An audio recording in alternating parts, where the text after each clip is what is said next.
welcome to my channel. My name is Sam from the Beauty In It Reseller, and I am a part-time reseller on eBay and Poshmark, and I also have a full-time job as an SEO specialist. So it's a lot of work having a regular full-time position and then also a hustle on the side. So if you're anything like me, you're probably going to run into a point where you're either burnt out or kind of struggling to find a really good work-life balance, and that's kind of where I'm at right now. I did start a new job in January, so just kind of getting to know people and learn a new position can take a lot out of you mentally, and it can be quite draining to not have that regular routine that you're used to. So I've been trying to follow these tips recently, but it can be a struggle, which is why I wanted to talk about this today and share some of the strategies that I use to help kind of stay sane when I have a full workload in my full-time job and then I'm trying to grow my side hustle on the side. As you might imagine, being on YouTube itself it's a job in itself. There's quite a bit, and so I actually ended up having to take the last week off from recording and editing videos just to kind of regroup and get back into a good headspace. So that is my first tip, is just to know when you need a break. If you're fortunate and in a position where you're able to, definitely be mindful of when you need to give yourself a mental break. I was kind of sourcing way too much and was growing a little bit of a death pile and not getting things listed, and when I wasn't enjoying doing it. And so at the beginning of the year, it was just a little bit too much. So it finally caught up with me. I was able to get my death pile listed, but I found that rather than enjoying the work that I was doing, it was feeling more like a chore. So I did take the last week off from my side hustle. I still worked my regular full-time job, but I did take some time off from listing and from sourcing. I did still pack up any items that sold during that time. I didn't take a full vacation mode type of leave, but I did allow myself some time just to veg out after my full-time job and not have to worry about getting a bunch of other things done. So I'm hoping now that I've had this little bit of a break that I will come back re-energized. I'm already excited to begin thrifting. I did end up meeting my goal that I had set for myself and had made $1,000 over a certain period of time. And so when I was working through my death pile, I had told myself that before going and buying more items, I wanted to make $1,000 in profit, and I did achieve that goal. So I'm excited to get back out thrifting and see what I can find. My second tip is to separate your space if you can, if you have that luxury. I do live in a home with my husband, and at the moment we do not have children, so any spare space is typically for a guest bedroom. I actually also have this office that I'm in. Since I do work remotely for my full-time job, it was really important for me to have my own space that I could work in, and when I'm done, I'm able to leave this room and kind of turn that off. And so it's good to have separate workspaces from where you would normally hang out or spend your personal time.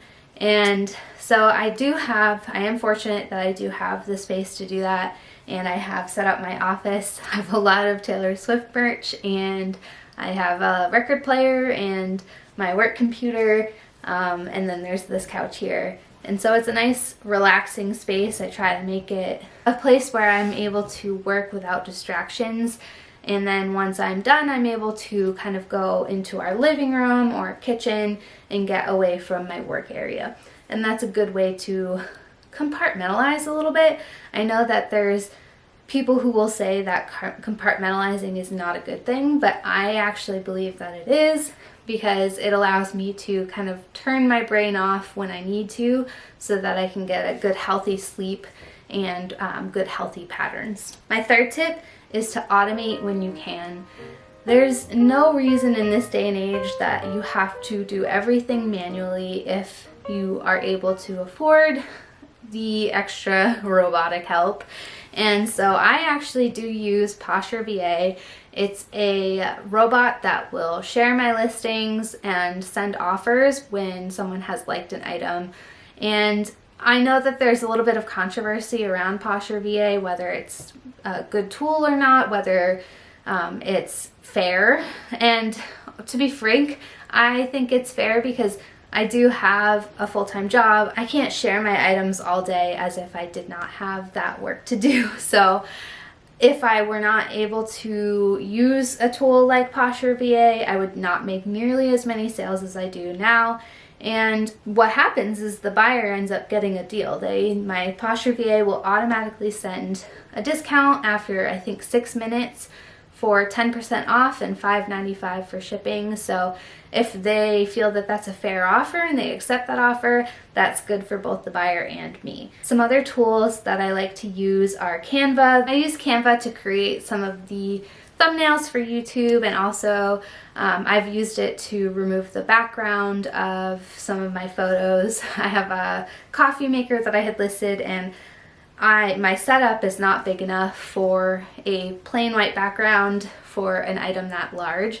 So luckily I was able to use Canva to help automate that and take away that background without having to set up a whole big thing just for the one photo. So those are a couple tools. I know a lot of people like to use cross-listing tools as well. I have tried Vendoo, and I have only used the free trial so far. That enables you to post across different platforms. So typically I will post to eBay and then carry over my listings to Poshmark, but it's a tool that I think is really useful for a lot of people. So where you can and where you can afford it, if you're making enough sales to justify the cost of these tools, I do think that automating some of this is really smart for people who are doing reselling as a part-time thing or a side hustle. It gives you the power that someone who is doing it full-time would have without completely taking up all of your time or distracting from your normal day-to-day job. My number 4 tip is, again, another one that might be a little controversial, but it's basically don't buy something if you're not going to enjoy posting it. I know that a lot of full-time resellers on YouTube will kind of not mock, but they'll point out when people are leaving things behind that are worth money. And I get that. If something is worth reselling, it can be hard to pass up. But when you are working on limited time because you have a side hustle, sometimes you do have to make sacrifices in what you pick up if it's going to take too much time for you to research, list, pack, and get rid of any items from your inventory. And I have come across this a couple times.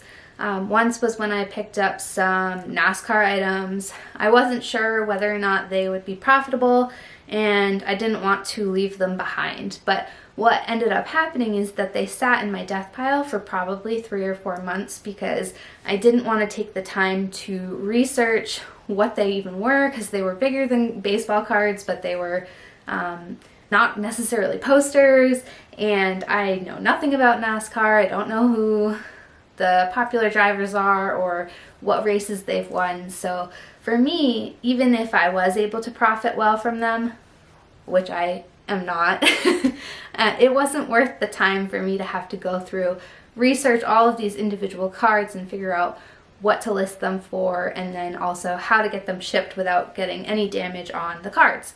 And so this is one very specific example of how that ended up being a drain on my resources rather than a good sale. But there's also items that I've picked up that were profitable that maybe I don't find worth the profit. The coffee maker is one example. That's another item that sat in my death pile for quite a while because I wasn't able to test it. I didn't have a carafe to use, and it is an industrial piece of equipment, so packing it up and shipping it is going to be an absolute bear. And while I want it to sell so that I can move it out of my inventory and recoup the money that I put into it, I'm also kind of dreading having to pack that up. So keep in mind when you are doing reselling part-time that if something's profitable, it doesn't necessarily mean it's the right item for you. Be careful about what you pick up. Think about whether it's going to be a drain on you mentally and also on the limited amount of time that you have to put towards reselling. Would it be better to sell this one item for a higher amount that you're not very familiar with and would have to put more time into, or would you rather sell 3 or 4 of something that you are more comfortable with and can get out more quickly? So it's up to you as you go through, but that is one thing that I'm trying to be more mindful of, is that I don't want to necessarily just pick up anything that's going to make me a profit. I want to pick up things that I'm going to enjoy selling. My last tip is to have a hobby outside of anything similar to reselling.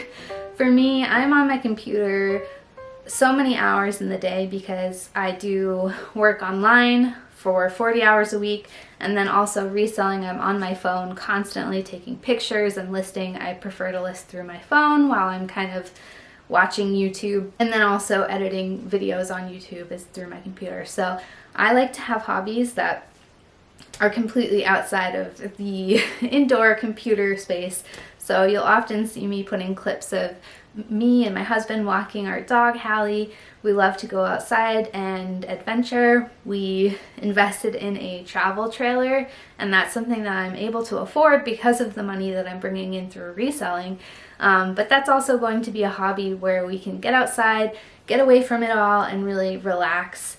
I also like to paint and read. I am reading right now The Girl from Everywhere by Heidi Helig. And this is really good. I recommend it. I bought it off of eBay. But yeah, have hobbies outside of reselling, something different that can kind of get your mind out of that space and give you something to kind of have an outlet for. What are your tips for handling a good work-life balance when you have a side hustle? Leave a comment below. Let us know what advice you have, and if you like this, give it a thumbs up. Help me out and get that algorithm going. And also, if you're new to this channel, I would love it if you could subscribe, and I will catch you on the next one.